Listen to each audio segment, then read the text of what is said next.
शुरू करना हमको नील्स बोर का परमाणु मॉडल। लेकिन बोर के परमाणु मॉडल से पहले हमने रदरफोर्ड का परमाणु मॉडल पढ़ लिया था। लेकिन रदरफोर्ड के परमाणु मॉडल में भी कुछ कमियां रही, जिसकी वजह से बोर का मॉडल भी आया। ठीक है ना। रदरफोर्ड के परमाणु मॉडल में दो कमियां रही है। ठीक है। पहली चीज तो देखिएगा कि परिकल्पना के हिसाब से कि परमाणु में नाभिक के चारों ओर वर्ताकार कक्षा में इलेक्ट्रॉन चक्कर काटते हैं। ठीक है। और इलेक्ट्रॉन के लिए आवश्यक अभिकेंद्री बल नाभिक व इलेक्ट्रॉन के मध्य विद्युत आकर्षण बल से संतुलित होगा। लेकिन इलेक्ट्रॉन पर हमेशा यदि बल लग रहा है तो इलेक्ट्रॉन की गति कैसी होगी? त्वरित गति होगी। और फिजिक्स में, भौतिकी में अगर कोई भी आवेशित कण यदि त्वरित गति करता है तो वो विद्युत चुंबकीय तरंगे उत्सर्जित करेगा। विद्युत चुंबकीय तरंगे उत्सर्जित करता है, जिसके कारण इस इलेक्ट्रॉन की ऊर्जा में लगातार कमी होने लगेगी और ये अंततः स्पाइरल पथ पर गमन करता हुआ फाइनली नाभिक के अंदर समाहित हो जाएगा इलेक्ट्रॉन। अब ऐसे केस में जब ऊर्जा कम होगी, धीरे धीरे नाभिक उसको खींचने लगेगा, घूम रहा है और खींचने लगेगा, फाइनली नाभिक के अंदर गिर जाएगा। ठीक है। तो ऐसे में तो फिर परमाणु के भी अस्तित्व पर प्रश्न चिन्ह लग रहा है। ठीक है। तो इस बात को कि भाई रदरफोर्ड नहीं समझा पाए कि भाई इलेक्ट्रॉन क्यों नहीं गिर रहा है। ठीक है। ठीक है, चलेगा। हालांकि देखेंगे, अपन बातचीत करेंगे कि यही प्रश्न नील्स बोर को भी पूछा गया, उनके में ये कमियां पढ़ेंगे हम। ठीक है। तो उन्होंने इसका आंसर नहीं दिया एक तरह से, मतलब कुछ ऐसी बात कही कि जिससे ये अपने आप कट गया प्रश्न। समझेंगे इसको भी कैसे। ठीक है। दूसरी कमी ये रही कि वो रदरफोर्ड परमाणु के रेखीय स्पेक्ट्रम को या फिर मन हाइड्रोजन के रेखीय स्पेक्ट्रम को समझाने में असमर्थ रहे। स्पेक्ट्रम का मतलब ये हो गया, हालांकि अपन बोर के मॉडल में पढ़ेंगे डिटेल में स्पेक्ट्रम। ये भी मान लीजिएगा ये नाभिक, और नाभिक के चारों ओर एक तरह से ये वर्ताकार कक्षाओं में इलेक्ट्रॉन चक्कर काट रहे हैं। इलेक्ट्रॉन यदि उच्चतम कक्षा से निम्नतम कक्षा में आए तो कौन से रंग का प्रकाश उत्सर्जित करेगा? जो ऊर्जा उत्सर्जित कर रहा है, जो विकिरण उत्सर्जित हो रहा है, उसकी तरंगदैर्ध्य कितनी होगी? इस बात को समझा नहीं पाया रदरफोर्ड। ठीक है। तो ये दो कमियां रही, और फटाफट इसको लिख लीजिएगा, फिर बोर का परमाणु मॉडल डिस्कस करेंगे। लिखिएगा नंबर 1 रदरफोर्ड के परमाणु मॉडल की कमियां, और नंबर 1 लिखिएगा परमाणु में नाभिक के चारों ओर, परमाणु में नाभिक के चारों ओर वर्तीय कक्षा में घूम रहे इलेक्ट्रॉन की गति त्वरित गति होती है, तथा भौतिकी में कोई त्वरित आवेश की गति के कारण विद्युत चुंबकीय तरंगे उत्सर्जित होती है, जिससे ये इलेक्ट्रॉन भी विद्युत चुंबकीय तरंगे उत्सर्जित करेगा,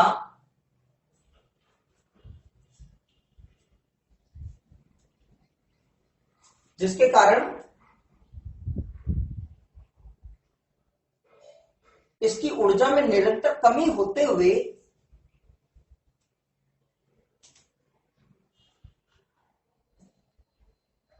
ये स्पाइरल, इस तरह से लिख लेना, स्पाइरल पथ या सर्पिलाकार पथ पर गति करता हुआ नाभिक में समाहित हो जाएगा।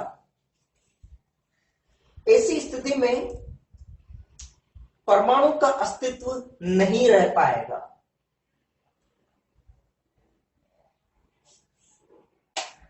और दूसरी एक और कमी लिख लीजिएगा। दूसरी कमी यह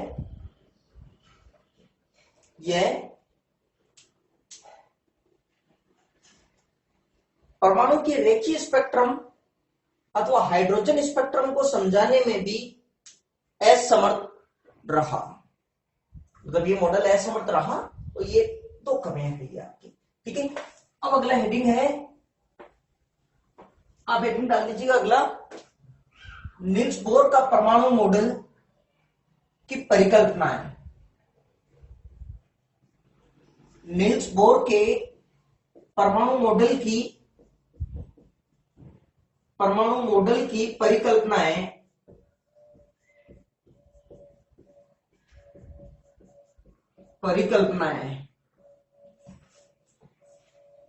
नील्स बोर के परमाणु मॉडल की परिकल्पनाएं, क्या क्या परिकल्पनाएं हैं, देखो समझो बात को।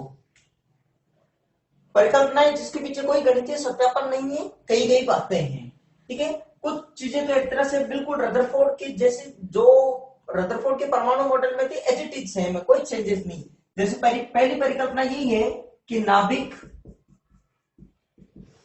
के चारों ओर वर्ताकार कक्षा में इलेक्ट्रॉन चक्कर काटते हैं, जिसके लिए आवश्यक अभिकेंद्रीय बल नाभिक व इलेक्ट्रॉन के मध्य विद्युत आकर्षण बल से संतुलित होता है, ठीक है। बिल्कुल सेम है, कोई चेंजेस नहीं है।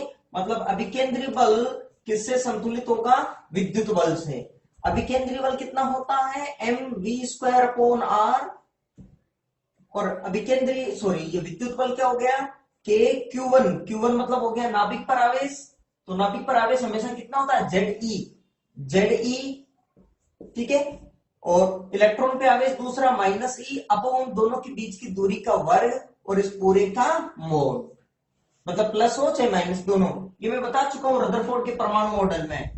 Q1 Q2 बीच की दूरी है R, तो जो कूलम्ब बल है K, Q1 Q2 upon R², दोनों का मोड लेना है। अलग अलग भी ले सकते हो चाहे सेम ले, ठीक है ना। तो ये हो गया mv² अपॉन R बराबर KZE² अपॉन R², तो एक R कट जाएगा, mv² बराबर KZE² अपॉन R। ये इक्वेशन नंबर बन गई 1, ठीक है। तो पहले आप लिख लीजिएगा, पहली परिकल्पना लिखो देखिए, और पहले इसको फटाफट कंप्लीट करो, फिर सेकंड परिकल्पना पे आते हैं। परिकल्पनाएं लिखिए। नंबर 1, परमाणु में नाभिक के चारों ओर वर्ताकार कक्षा में इलेक्ट्रॉन चक्कर काटते हैं, जिसके लिए आवश्यक अभिकेंद्रीय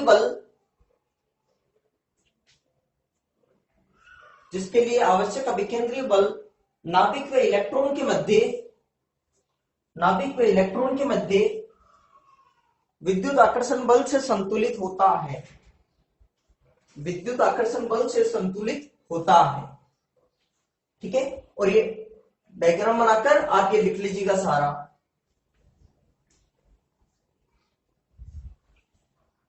ठीक है। पहली परिकल्पना तो ये हो गई। दूसरी परिकल्पना, उसको थोड़ा सा ढंग से और समझते हैं, वीडियो पॉज करके आप लिख लीजिएगा, ठीक है। दूसरी परिकल्पना देखिएगा। दूसरी परिकल्पना है सेकंड, पहली हो गई, सेकंड समझना बात को। परमाणु में नाभिक के चारों ओर इलेक्ट्रॉन चक्कर काटते हैं, लेकिन इलेक्ट्रॉन केवल उन्हीं कक्षाओं में चक्कर काटते हैं जिनमें कि उनका कोणीय संवेग h/2π का पूर्ण गुणज होता है। मतलब कोणीय संवेग का मान h/2π का पूर्ण गुणज, मतलब 1, h/2π के साथ 2, h/2π के साथ 3, इस तरह से हो। इलेक्ट्रॉन केवल उसी कक्षा में चक्कर काटता है जिनमें कि उनका कोणीय संवेग h/2π का पूर्ण गुणज होता है। मतलब कोणीय संवेग हो जाए nh/2π, जहां n मुख्य क्वांटम संख्या कह सकते हो, या n का मान 1 2 3 ये है। अब कोणीय संवेग क्या है, 11th क्लास में आपने पढ़ा होगा कि अगर कोई भी कण यदि घूर्णन गति कर रहा है या वृत्ति पथ पर गति कर रहा है, तो रेखीय संवेग का आघूर्ण कोणीय संवेग कहलाता है, ठीक है। मान लीजिएगा कोई कण है जिसका द्रव्यमान है m, ठीक है, उसका वेग है, इसकी चाल है v, ठीक है।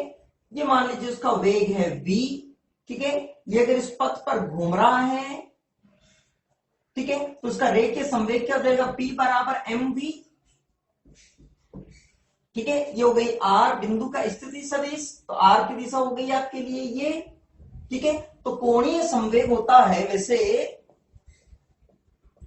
कोणीय संवेग जे से भी लिखते हैं, एल से भी लिखते हैं। ठीक है, ये होता है आर क्रॉस पी। अगर इसका मान देखना है जे या फिर एल, इसका मान देखना है तो परिमाण देखना अगर, तो ए क्रॉस बी क्या होता है, ए बी साइन थीटा। ठीक है, तो ये मान हो जाएगा आपके आर पी साइन, अब थीटा किस किस के बीच में कोण, आर और पी के बीच में कोण, तो आर की दिशा तो हो गई है मूल बिंदु से स्थिति सदिश हो गई इधर, पी की दिशा हो गई है, यदि कण इधर आ रहा है तो वेग हो गया उधर, तो पी की दिशा हो गई इधर, अब कण की स्थिति ये हो गई, तो ये दिशा हो गई आर की। तो हमेशा ये कोण कितना डिग्री हो गया, 90 डिग्री, तो साइन 90 डिग्री, साइन 90 डिग्री का मान हो गया 1।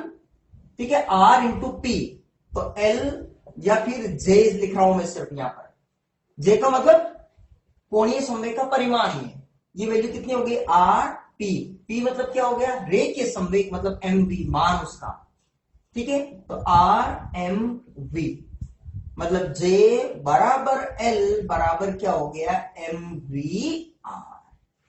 ठीक है ना, अब बात सुनो, देखो तो क्या हो गया कि कोणीय संवेग h अपॉन 2 पाई का पूर्ण गुणज होता है, मतलब कोणीय संवेग मतलब क्या, एम वी आर किसके बराबर है, एन एच अपॉन 2 पाई के बराबर है। कोणीय संवेग जे एन बराबर, परिमाण लिख लेता हूं जे एन बराबर एम वी आर बराबर एन एच अपॉन 2 पाई है। ठीक है, इसमें थोड़ी सी मैं और बात समझाता हूं आपको। आप ऐसा करो पहले इसको लिख लो, लिखो, आप वीडियो पॉज करके पहले लिखिएगा, दूसरी परिकल्पना में लिखना, सेकंड नंबर पॉइंट डालो और उसमें लिखो, परमाणु में नाभिक के चारों ओर, परमाणु में नाभिक के चारों ओर इलेक्ट्रॉन उन्हीं कक्षाओं में, उन्हीं इलेक्ट्रॉन उन्हीं वर्ताकार कक्षाओं में चक्कर काटते हैं जिनमें कि उनका कोणीय संवेग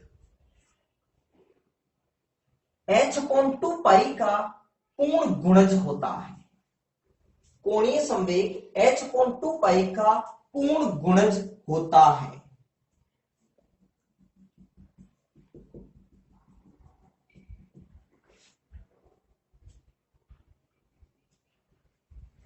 और आप ये इक्वेशन लिखो पहले तो डायरेक्टली, एम वी आर बराबर एन एच अपॉन 2 पाई, सबसे पहले ये लिखो एम वी आर बराबर एन एच अपॉन 2 पाई, लिख लिया आपने।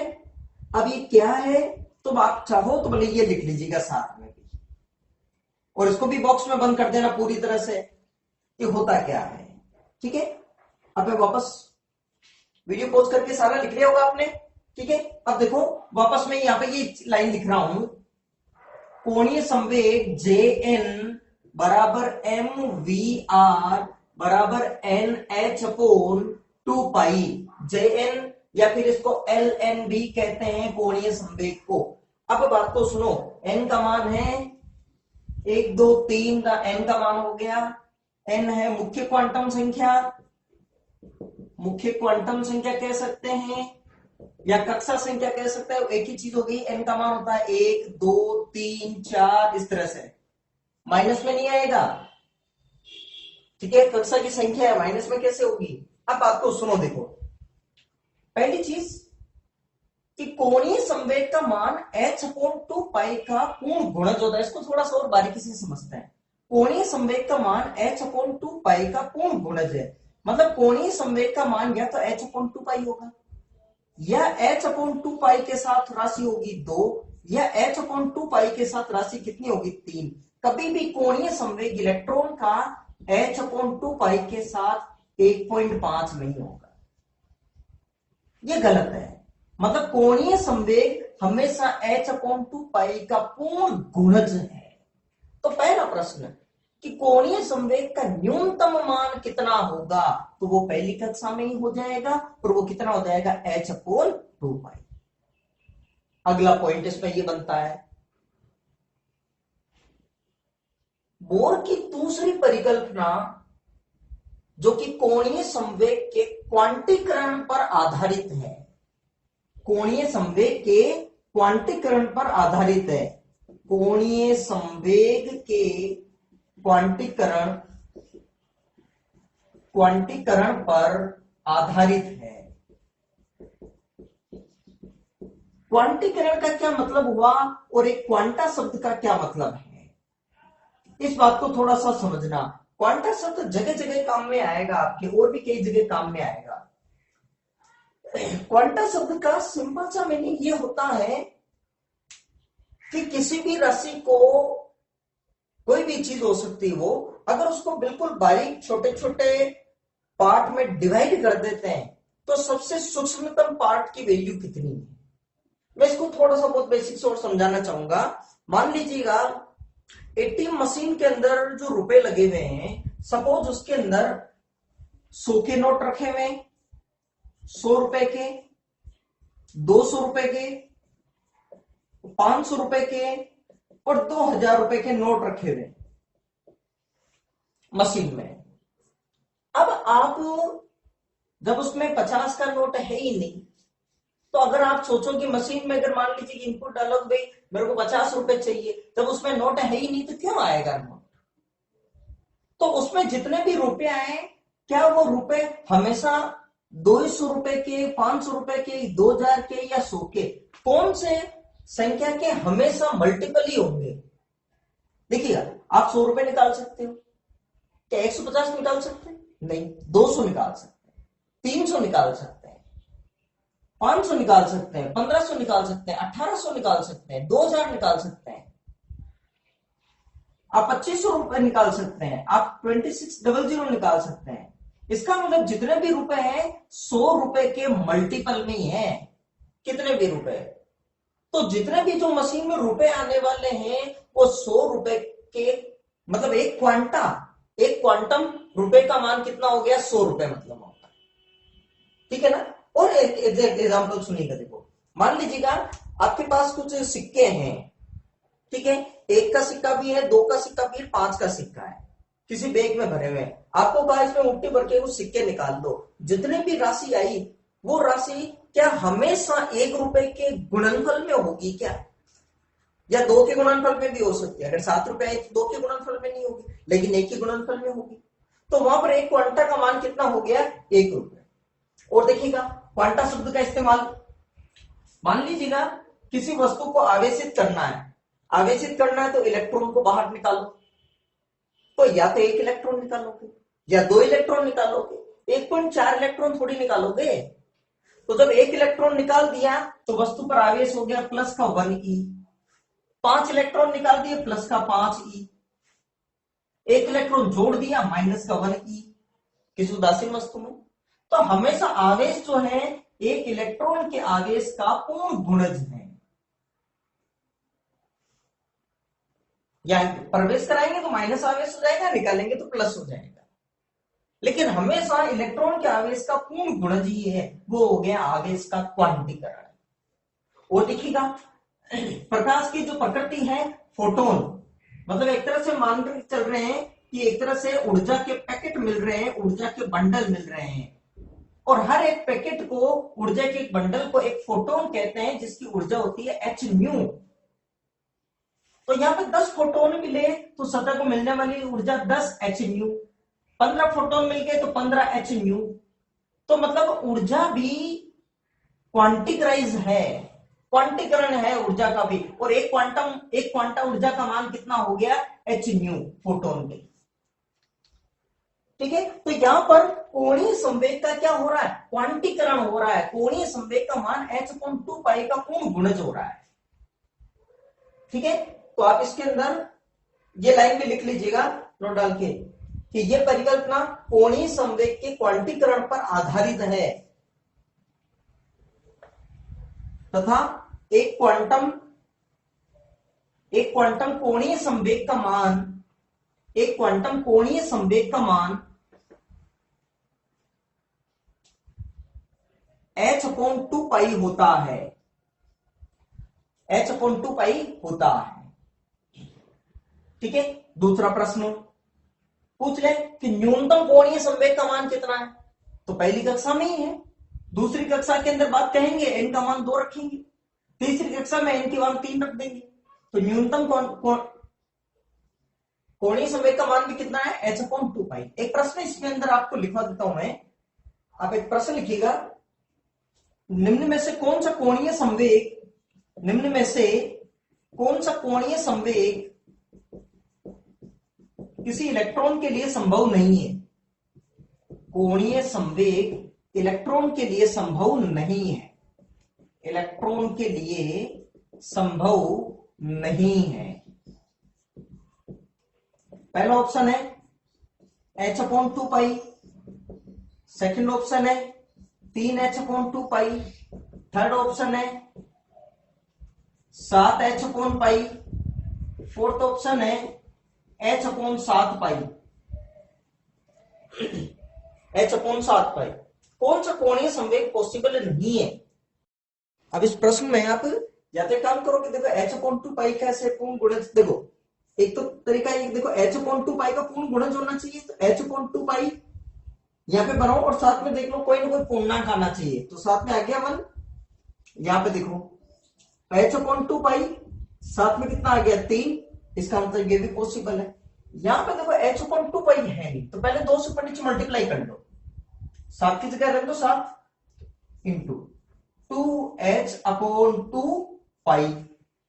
अब h/2 पाई हो गया, ये कितना हो गया 14h/2 पाई। और यहां पर भी देखो इसका मतलब ये भी h/2 पाई के साथ हो गया, ठीक है। अब यहां पर चेक करें, देखो यहां पर भी 2 से ऊपर नीचे मल्टीप्लाई करें, तो इसके अंदर चेक करें तो 2h/2 पाई इंटू 7, ठीक है। 7 की जगह 7 हो गया, 2 से ऊपर नीचे मल्टीप्लाई। अब देखो h/2 पाई के साथ वैल्यू क्या आ रही है 2/7, तो 2/7 h/2 पाई, तो ये एक इंटीजर नहीं है, इसलिए ये पॉसिबल नहीं है, मतलब ये हो गया आंसर। कौन सा संभव नहीं है, ये संभव नहीं है। या फिर एक तरीका और भी है, एक तरीका इसका और भी है। आप क्या करो, सब में आप मान लो कि भाई कोणीय संवेग क्या होना चाहिए nh/2 पाई, ठीक है। तो कोणीय संवेग nh/2 पाई बराबर h/2 पाई, पहला ऑप्शन। तो देखो इससे h/2 पाई से h/2 पाई कट गया, तो n की वैल्यू कितनी आ गई 1, संभव है, ठीक है। यहां पर देखिएगा सेकंड ऑप्शन में nh/2 पाई की जगह क्या रख सकते हैं 3h/2 पाई, तो यहां पर भी देखो 2 पाई से 2 पाई h n की वैल्यू आ गई 3, ये भी संभव है, मतलब पॉसिबल है, ठीक है। यहां पे बात करें nh/2 पाई बराबर 7h पाई, तो देखो पाई से पाई कट गया, h से h कट गया, n की वैल्यू 14। और यहां पे चेक कर लेते हैं, देखो यहां पर अगर चेक करेंगे तो nh/2 पाई की वैल्यू कितनी होगी, देखो h/7 पाई, तो देखो पाई से पाई कट गया, h से h कट गया, तो n की वैल्यू कितनी होगी 2/7, जो कि पॉसिबल नहीं है। तो मतलब ये संभव नहीं है। पूछा आपको संभव कौन सा नहीं है, ये संभव नहीं, इसलिए राइट ऑप्शन हमारे लिए ये है। क्लियर, ठीक है। तो आप इसको भी कॉपी कर लीजिएगा एक क्वेश्चन को, ठीक है ना। चलेगा, ये तो हुआ क्वांटिकरण, ठीक है। एक इसके ऊपर इस तरह के प्रश्न बन जाए कि इलेक्ट्रॉन अगर मान लीजिएगा चौथी कक्षा में है तो उसका कोणीय संवेग कितना हो जाएगा, तो चौथी में कक्षा में तो nh/2 पाई 4 इंटू h/2 पाई, तो मतलब क्या हो जाएगा 2h पाई, ठीक है। एक क्वेश्चन ऐसा भी आ सकता है आपके पास, कोई कोणीय संवेग देते हैं, पूछ ले कौन सी कक्षा में है, तो उसको nh/2 पाई के बराबर रख लीजिएगा, ठीक है ना। क्लियर यहां तक, कोई दिक्कत नहीं, ठीक है। अब आगे देखिएगा, तो तीसरी ये होगी परिकल्पना mvr बराबर nh/2 पाई। क्लियर यहां तक। अब आगे बात करते हैं, देखिएगा तो तीसरी परिकल्पना है, लेकिन इन दो परिकल्पनाओं, तीसरी परिकल्पना भी पहले मैं लिखवा देता हूं आपको, ठीक है। बाकी हाइड्रोजन स्पेक्ट्रम जब आएगा उस समय ये चीज काम में आएगी, तीसरी परिकल्पना, ठीक है। तो अभी पहले दो परिकल्पना ही है और इसके ऊपर बहुत सारी चीजें डिस्कस करनी है, कि इलेक्ट्रॉन जिस कक्षा में है तो उस कक्षा की त्रिज्या कितनी है, इलेक्ट्रॉन की चाल कितनी है, इसमें बहुत सारी चीजें अब इसके अंदर वन बाई वन डिस्कस करनी है हमको। ठीक है, तो आप तीसरी परिकल्पना के लिए सिर्फ आप लिख लीजिएगा अभी। ठीक है, लिखिएगा तीसरी परिकल्पना, या फिर पहले समझ लो, देखो समझो बात को, देखो देखिएगा। तीसरी परिकल्पना ये कहती है, ये हो गया जैसे नाभिक, ये पहली कक्षा, दूसरी कक्षा, तीसरी कक्षा, चौथी कक्षा, इसमें इलेक्ट्रॉन चक्कर काट रहे होंगे। हर कक्षा में जो इलेक्ट्रॉन है उसकी कुछ न कुछ ऊर्जा भी होगी। ये कहता है कि परमाणु में इलेक्ट्रॉन अपनी निश्चित कक्षाओं में चक्कर काटता है, जिनमें हर परमाणु में इलेक्ट्रॉन की अपनी निश्चित कक्षा होती है। किसी की कक्षा पहली है, किसी की दूसरी कक्षा है, किसी की तीसरी कक्षा है। ठीक है, और अपन इलेक्ट्रॉनिक विन्यास बढ़ते हैं तो देखते ही है, कोई इलेक्ट्रॉन पहली कक्षा के अंदर आएंगे, बाकी बचे हुए इलेक्ट्रॉन दूसरी कक्षा में 8 इलेक्ट्रॉन आ जाएंगे। इस तरह हर कक्षा में इलेक्ट्रॉन की निश्चित ऊर्जाएं होती है, और जब तक इलेक्ट्रॉन अपनी स्थायी कक्षा में चक्कर काटता है तो न तो वह ऊर्जा का उत्सर्जन करेगा और न ही वो ऊर्जा का अवशोषण करेगा। लेकिन यदि इलेक्ट्रॉन निम्नतम कक्षा से उच्चतम कक्षा में संक्रमण करे तो उसको ऊर्जा निम्नतम कक्षा से उच्चतम कक्षा में संक्रमण करे तो उसको ऊर्जा अवशोषित करनी पड़ेगी, मतलब अवशोषित करेगा ये। और यदि उच्चतम कक्षा से निम्नतम कक्षा में संक्रमण करे तो ऊर्जा उत्सर्जित करेगा। अब करेगा कितनी? तो हर कक्षा की एक निश्चित ऊर्जा होती है। मान लीजिएगा कि ये कक्षा पहली ऊर्जा E1, E2, E3, ये पहली कक्षा की ऊर्जा E1, ये E2, E3, E4। तो दोनों, अच्छा, जैसे जैसे उच्चतम कक्षा चलेगी इनकी ऊर्जा भी बढ़ेगी, ये पर आगे मैथमेटिकली डिस्कस करेंगे भी। तो जैसे ही इलेक्ट्रॉन चाहे अवशोषित ऊर्जा हो चाहे उत्सर्जित करना हो, इस ऊर्जा की वैल्यू या मात्रा होगी इन ऊर्जा स्तरों की ऊर्जा के अंतर के बराबर। मतलब अगर इलेक्ट्रॉन को दूसरी से तीसरी कक्षा में जाना है तो निश्चित रूप से इसको ऊर्जा का अवशोषण करना पड़ेगा। तो कितना अवशोषण करेगा? इन दोनों कक्षाओं की ऊर्जा का अंतर, मतलब E3 माइनस E2 ऊर्जा ये अवशोषित करेगा। इसी तरह से इलेक्ट्रॉन दूसरी से पहली कक्षा में आ रहा है, निम्नतम में आ रहा है तो उत्सर्जित करेगा। कितनी उत्सर्जित करेगा? इन दोनों की ऊर्जाओं का अंतर। यहाँ पे अंतिम माइनस प्रारंभिक नहीं, अधिक ऊर्जा माइनस कम ऊर्जा लेनी है। जैसे जैसे पहली, दूसरी, तीसरी, चौथी, पांचवी कक्षाएं चलेगी उनकी ऊर्जा भी ज्यादा होती रहेगी। तो कितनी उत्सर्जित करेगा? E2 minus E1। ठीक है, बाकी अपन जैसे जब स्पेक्ट्रम समझेंगे इस चीज को वापस ढंग से क्लियर करेंगे।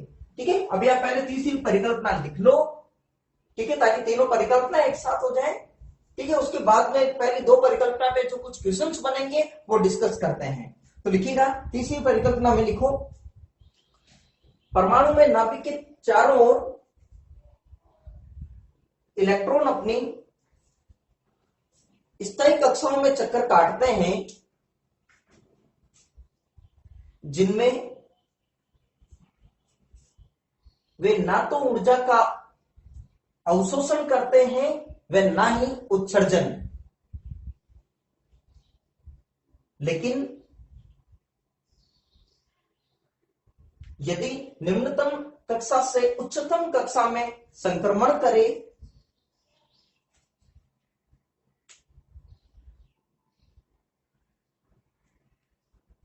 तो इलेक्ट्रॉन को ऊर्जा अवशोषित करना पड़ेगा। इसी तरह से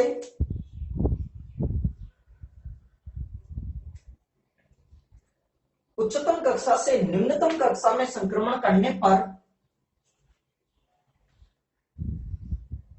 वह ऊर्जा उत्सर्जित करेगा।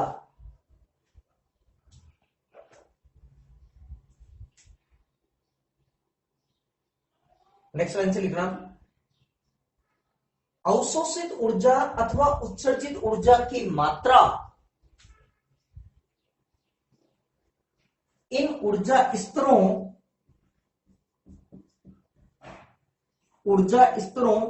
की ऊर्जाओं के अंतर के बराबर होगी।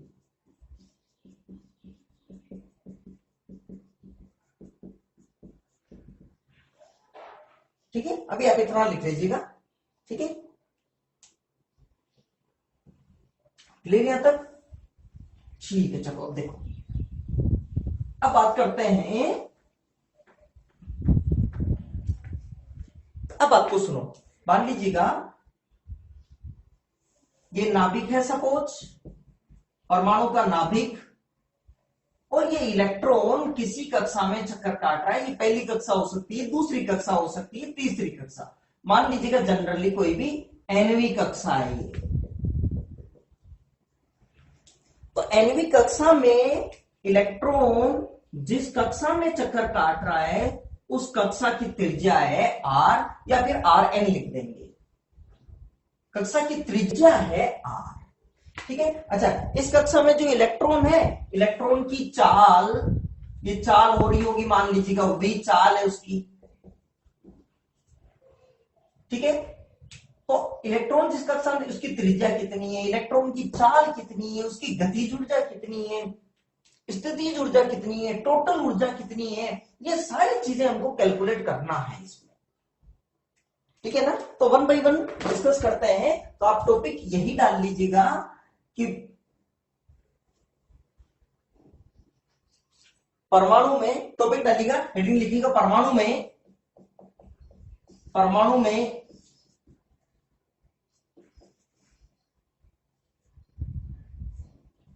वृत्तीय कक्षा की, किसी वृत्तीय कक्षा की त्रिज्या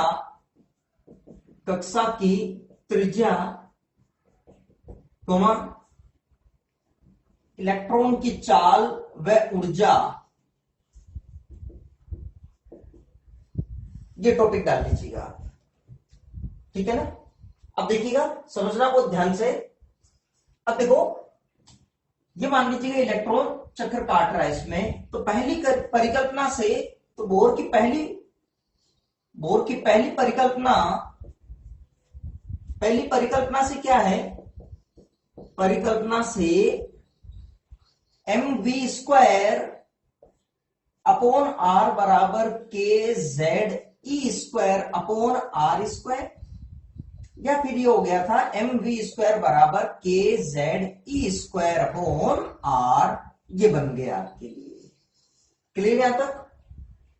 दूसरी बात, यहां तक ये हो गई। दूसरा ये हो गया आपके कि यदि इलेक्ट्रॉन चक्कर काट रहा है, अच्छा, दूसरी कोणीय संवेग का क्वांटीकरण, मतलब mvr बराबर nh अपॉन 2π। दूसरी परिकल्पना से इसको नाम दे देता हूं इक्वेशन नंबर 1, इक्वेशन नंबर 2। ये दो आपके पास ये बनी। बस इन दोनों की मदद से आपको इलेक्ट्रॉन की चाल वगैरह सबकी गणना करनी है। ठीक है, ध्यान रहे कि ज्यादा से ज्यादा जेड क्या हो गया, परमाणु क्रमांक।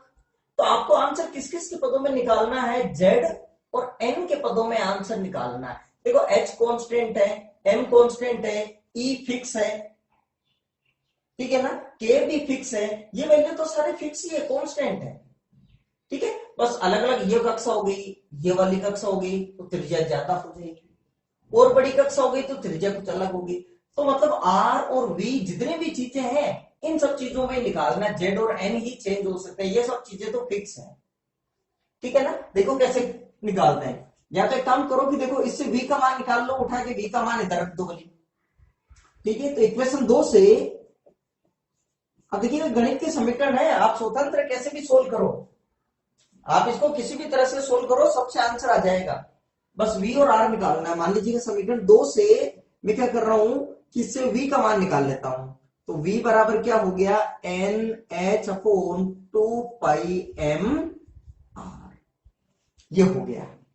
ठीक है ना, वेग। लेकिन वेग तो भी त्रिज्या के पदों में आया ना। अब ये मान उठा के इसमें रख दो 1 में, तो 1 में मान रखने पर मान रखने पर, तो जैसे ही एक में वैल्यू रखेंगे तो क्या हो गया, देखो M V square N H upon 2 pi M R का whole square equal to K Z E square upon R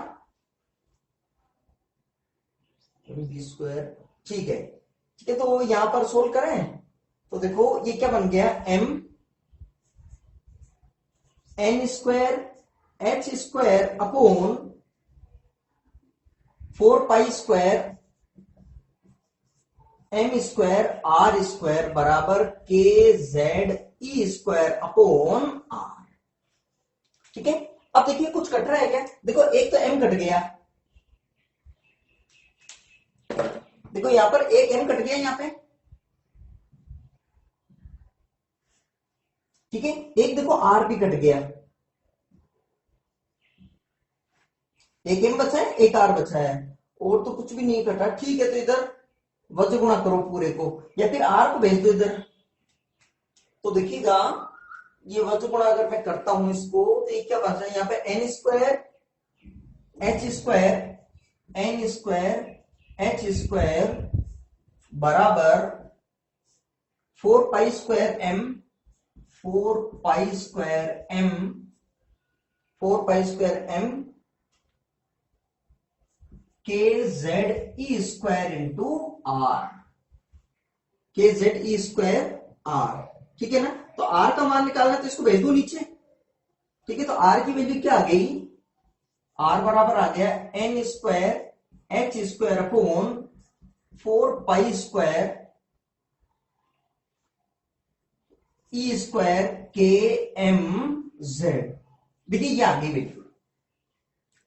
ठीक है ना, अब एक तो देखो याद रखने की टेक्निक देखो, आप इसको मैं ऐसा लिखो एन एच का स्क्वायर बटा 2 पाई ई का स्क्वायर के एम जेड का के एम जेड आर बराबर। तो पहले देख लो सर हो गया नहीं, N square H square 4 pi square E square हो गया के एम जेड। अब देखो इसको याद ऐसे रखो, देखो ये बन गया आपके नहीं का स्क्वायर बटा टोपी का स्क्वायर इंटू कमीज। ठीक है, नहीं मतलब क्या बना, एन एच, टोपी मतलब 2 पाई ई, कमीज मतलब के एम जेड, नहीं मतलब एन एच, टोपी मतलब 2 पाई ई, कमीज मतलब के एम जेड, नहीं मतलब एन एच, टोपी मतलब 2 पाई ई, नहीं मतलब एन एच, कमीज मतलब के एम जेड। ठीक है, तो ये फॉर्मूला बना। आप इतना फटाफट इसको पहले से कॉपी कीजिएगा, देखो फिर इसमें कुछ क्वेश्चंस करें, देखो पहले को भी, अब मैं आगे देखिएगा।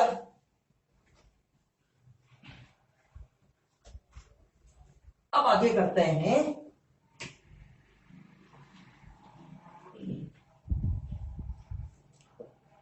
तो आर का फॉर्मूला बन गया ये यहां पर। अब देखिए वैल्यू रखना है। ठीक है, ये तो मेन फॉर्मूला बन गया, ये क्या बना, एनवी कक्षा की त्रिज्या। अब देखिएगा एच हो गया प्लांक स्थिरांक, एच बराबर हो गया प्लांक स्थिरांक 6.63 minus 34 joule into second. M मतलब इलेक्ट्रॉन का द्रव्यमान है 9.1 गुणा 10 की घात माइनस 31 केजी किलोग्राम। पाई की वैल्यू फिक्स है लगभग 3.14। के कोई कांस्टेंट है जिसकी वैल्यू तो वैसे होती है 1/4 पाई इप्सिलॉन जीरो, और इप्सिलॉन जीरो का मान, ठीक है ना, और इप्सिलॉन जीरो का मान ये होता है वैसे 8 पॉइंट, निर्वात की विद्युतशीलता कहते हैं वो 10 की घात minus 12 coulomb square upon Newton गुणा मीटर स्क्वायर। जब ये वैल्यू रखकर इसमें रखे ना तो डायरेक्टली इसकी वैल्यू आती 9 गुणा 10 की घात 9 न्यूटन मीटर स्क्वायर बटा कूलम स्क्वायर। तो हमको डायरेक्टली के ही याद रखना है बजाय इसके, ठीक है ना, बजाय इसके न्यूमेरिकल्स में डायरेक्टली के की वैल्यू याद रखना है, इसमें कैलकुलेशन ज्यादा हो जाएगी अभी। ठीक है, तो के की वैल्यू ये आ गई आपके लिए। ठीक है, और क्या बचा आपके पास, m हो गया, e हो गया, पाई, ठीक है। तो अब देखिएगा, जब इसमें वैल्यू रखेंगे,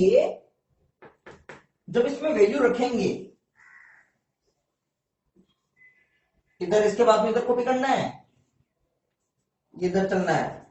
अब जब इसमें जो वैल्यू रखेंगे तो देखो h की वैल्यू रख देंगे, सिर्फ n स्क्वायर नहीं रख सकते हैं ना, क्योंकि ज्यादा से ज्यादा न्यूमेरिकल में क्या कर सकते हैं कि जैसे पहली कक्षा की त्रिज्या पूछ ली, दूसरी कक्षा की त्रिज्या पूछ ली, तीसरी कक्षा की त्रिज्या, n ही तो चेंज कर सकते हैं, h तो फिक्स रखना ही रखना, ठीक है।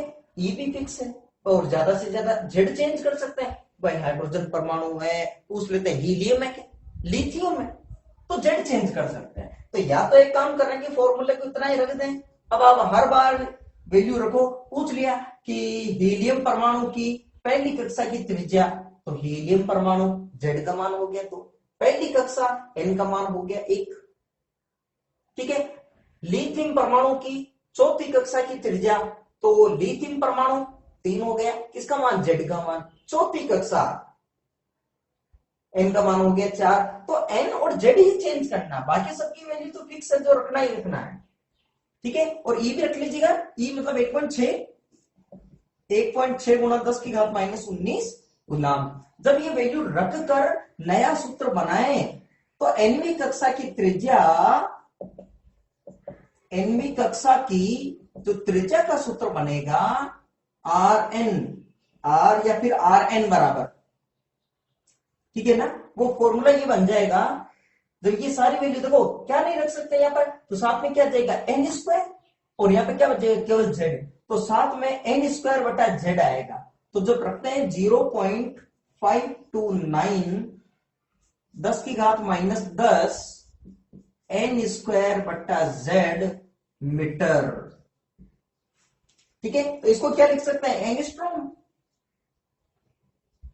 10 की घात -10 मीटर को एंगस्ट्रॉम। तो आरवी कक्षा की त्रिज्या क्या हो गई है 0.529 और n स्क्वायर बटा z एंगस्ट्रॉम, ये फॉर्मूला बन गया। लेकिन फॉर्मूला किसके लिए बनाई है, त्रिज्या का फॉर्मूला बना है, nवीं कक्षा की त्रिज्या का सूत्र बन गया ये, ठीक है। 0.529 इंटू n स्क्वायर बटा z एंगस्ट्रॉम। अब बताइएगा, पूछ लिए प्रश्न, हाइड्रोजन परमाणु की पहली कक्षा की त्रिज्या, तो हाइड्रोजन परमाणु z का मान हो गया 1, पहली कक्षा की त्रिज्या n का मान हो गया 1, तो आंसर कितना आ गया 0.529 एंगस्ट्रॉम। समझ में आ रही है, ठीक है। अच्छा, तो उसमें जो भी क्वेश्चन पूछ ले हीलियम परमाणु की पहली कक्षा की त्रिज्या, तो हीलियम परमाणु कहां आना, तो z की वैल्यू 2, पहली कक्षा n की वैल्यू 1, क्लियर यहां तक। अच्छा, प्रश्न और भी बन सकते हैं, मान लीजिएगा प्रश्न कह दिया कि केवल हाइड्रोजन परमाणु ही है, तो हाइड्रोजन परमाणु में ये नाभिक है, मान लीजिएगा ये पहली कक्षा, ये दूसरी कक्षा, ये तीसरी कक्षा, तो किसी एक ही परमाणु की पहली, दूसरी, तीसरी, चौथी, पांचवी कक्षाओं की त्रिज्याओं का अनुपात क्या होगा, ठीक है। तो इसमें अगर आए चाहे तो कई बार क्या एक नंबर का प्रश्न पूछ लेते हैं इसे, तो एक ही परमाणु की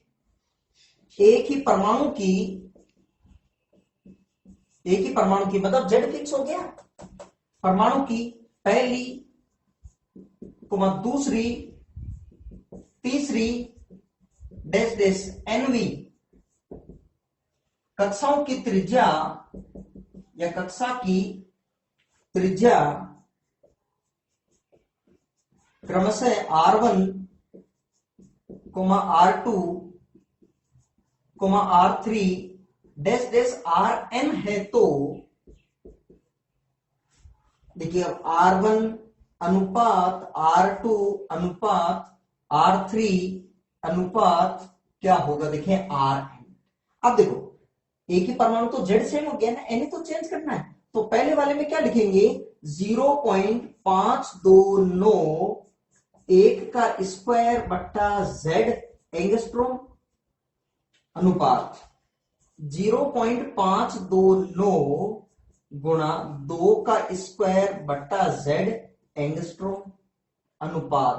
R3 वाले में 0.529 3 का स्क्वायर बट्टा जेड एंगस्ट्रोम, ठीक है, और ये आ जाएगा 0.529 एन स्क्वायर बट्टा जेड एंगस्ट्रोम। तो वैल्यू क्या आ जाएगी, ठीक है। तो ये देखो ये पूरा सब अनुपात में सारी चीजें कट जाएगी भाई। अनुपात 2:4:6 है, तो इसका मतलब 1:2:3 लिख सकते हैं ना, सब में 2 का भाग दे दिया, ठीक है। और क्या कटेगा देखो, जेड भी सब में कट जाएगा, एंगस्ट्रॉम कट जाएगा, तो क्या जाएगा 1 का स्क्वायर अनुपात 2 का स्क्वायर, तो आंसर क्या आ गया 1 स्क्वायर अनुपात 2 स्क्वायर अनुपात 3 स्क्वायर अनुपात डैश डैश एन स्क्वायर, ठीक है। तो वैल्यू कितनी आ गई, इसका मतलब 1 अनुपात अतः R1 अनुपात R2 डैश डैश RN किसके बराबर आ गया 1:4:9 अनुपात करते करते एन स्क्वायर, ये आ गया आपके लिए। समझ में आ रही है यहां तक बात, R2 डैश डैश RN तक,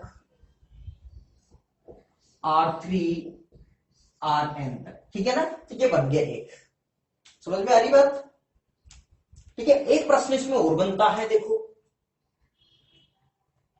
मान लीजिए अगर ऐसे पूछ ले कि आवर्त सारणी में जो परमाणु है hydrogen, helium, lithium, beryllium, boron, carbon, इनके पहली कक्षाओं की त्रिज्याओं का अनुपात क्या होगा। तो सबकी पहली कक्षा की त्रिज्या तो पूछी, ठीक है, सबकी पहली कक्षा की त्रिज्या पूछी है, लेकिन ये क्या दे दिया, अब की बार जेड चेंज कर दिया, तो R1, तो ये क्या जाएगा R समानुपाती 1/z, तो 1/1 अनुपात 1/2 अनुपात 1/3 अनुपात 1/4, इस तरह से बन जाएगा आंसर। क्लियर, कोई दिक्कत नहीं आता, ठीक है। इतना कॉपी करो फटाफट।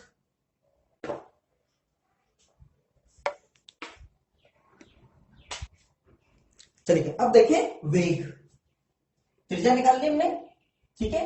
अब देखते हैं दूसरा वेग। तो त्रिज्या तो एनवीं कक्षा की त्रिज्या तो आपके पास निकल गई, नई का स्क्वायर बटा टोपी का स्क्वायर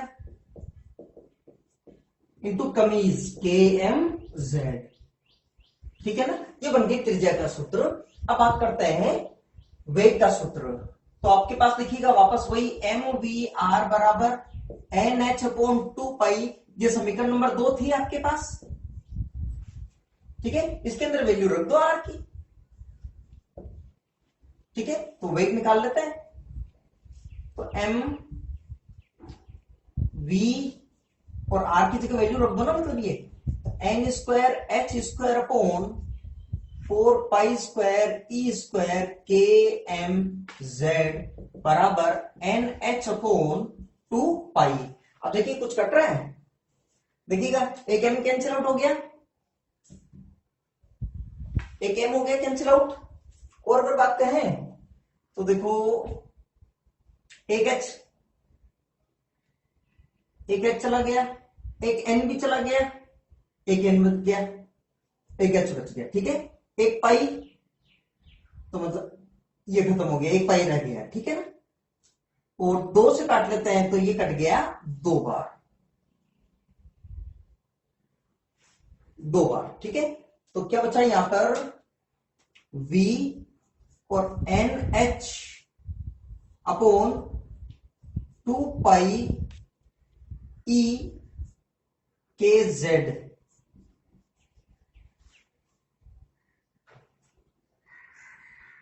2π e स्क्वायर बचा, ठीक है ना, बराबर 1। यहां पे कुछ भी नहीं बचा 1, तो v बराबर क्या बन गया, देखो इसको उधर भेज दो, तो v into NH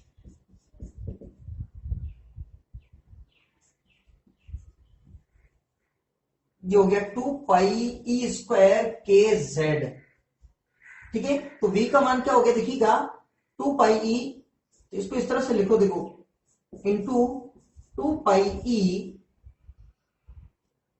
upon NH।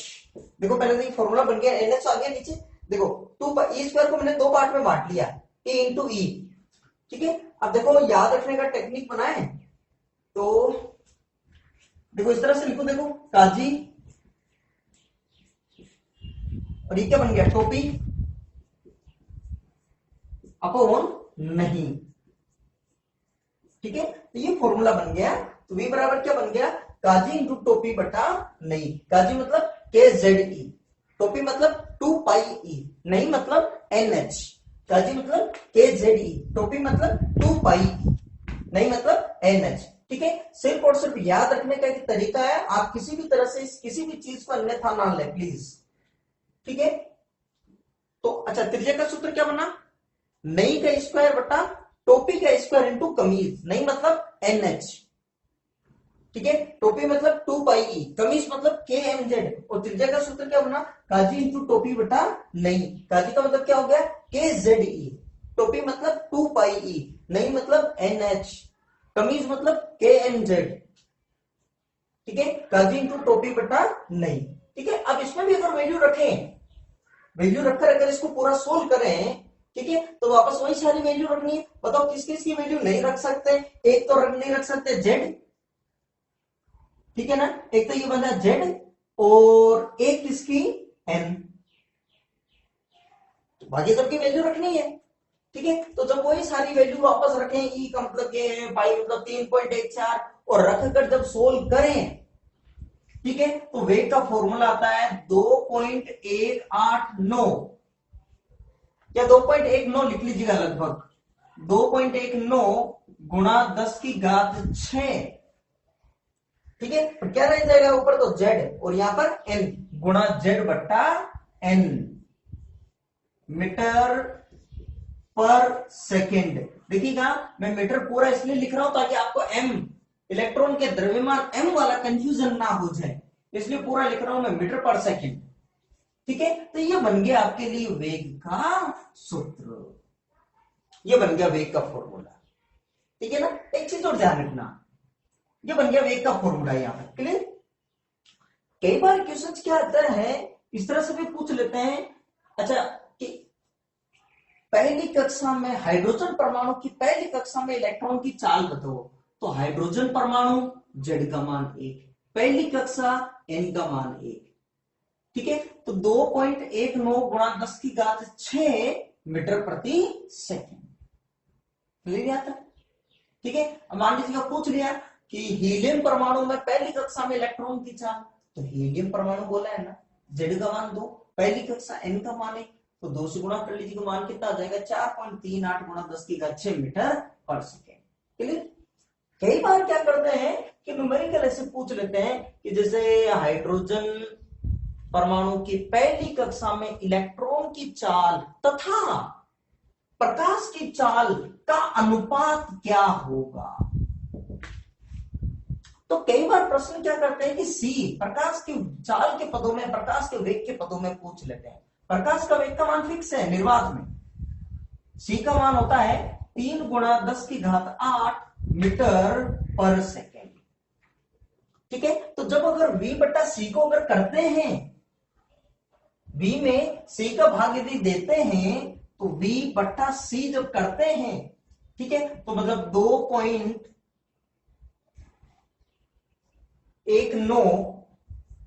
गुणा 10 की घात 6 जेड बट्टा एन, ये आगे वापस मीटर पर सेकेंड गुणा सी का मान 3 गुणा 10 की घात 8,